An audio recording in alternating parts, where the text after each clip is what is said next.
Summons in California? You have 30 days? Do these 5 things in order. If you were served with a summons and complaint, a creditor or debt buyer filed a case in California Superior Court. If you don't respond in 30 calendar days, they can get a default judgment. We're going to prevent that. First, verify when you were served. Circle that date. That 30-day timer starts from service. Then scan for 1. Who's suing you? Original creditor, like Chase, or a debt buyer, Midland Portfolio Recovery. 2. How much they claim and what legal theory, usually breach of contract or account stated. 3.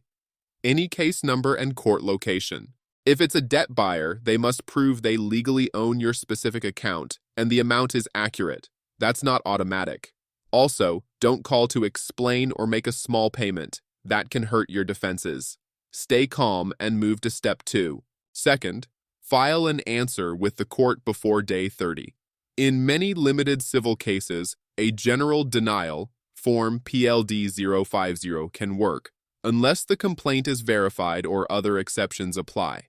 When in doubt, talk to a lawyer or check the judicial counsel instructions. In your answer, you can include affirmative defenses like lack of standing, especially with debt buyers, statute of limitations, often 4 years in CA from last payment or charge, get legal advice on your facts, payment credit errors, or identity theft.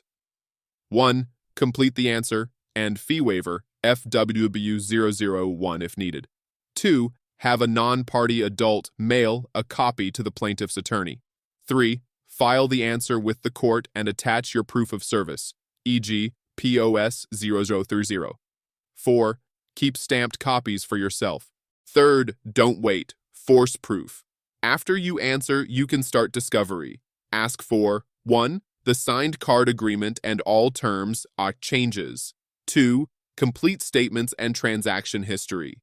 3. The assignment chain of title if a debt buyer is suing. 4. The date of last payment and how they calculated the balance. In California, you can use form discovery. 1. Form interrogatories, limited civil, DISC 004. 2. Request for production, DISC 001.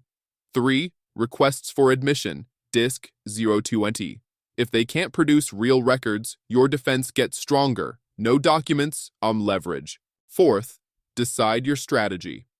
If the paperwork is weak, press for dismissal or a steep reduction.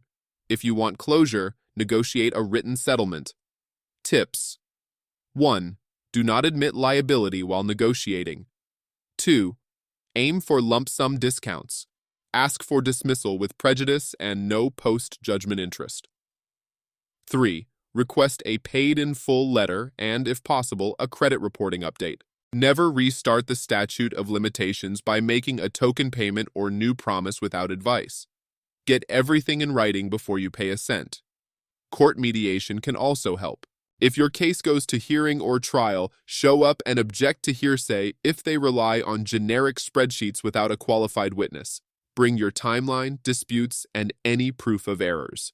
If a judgment happens, know the tools creditors use: wage garnishment, bank levies, liens. You may still settle after judgment or explore bankruptcy, Chapter 7 or 13, if debts are unmanageable. California also has exemptions that protect some income and assets. Ask about what applies to you. Quick recap. 5 steps. 1. Confirm service and read the packet. 2. File your answer by day. 30. 3. Use discovery to demand proof. 4. Negotiate smart or push to dismiss. 5. Show up prepared for hearing or trial. Need help navigating this? Free consultation. Call 800-530-6854 or visit ovlg.com. Don't ignore a summons, respond, and take back leverage.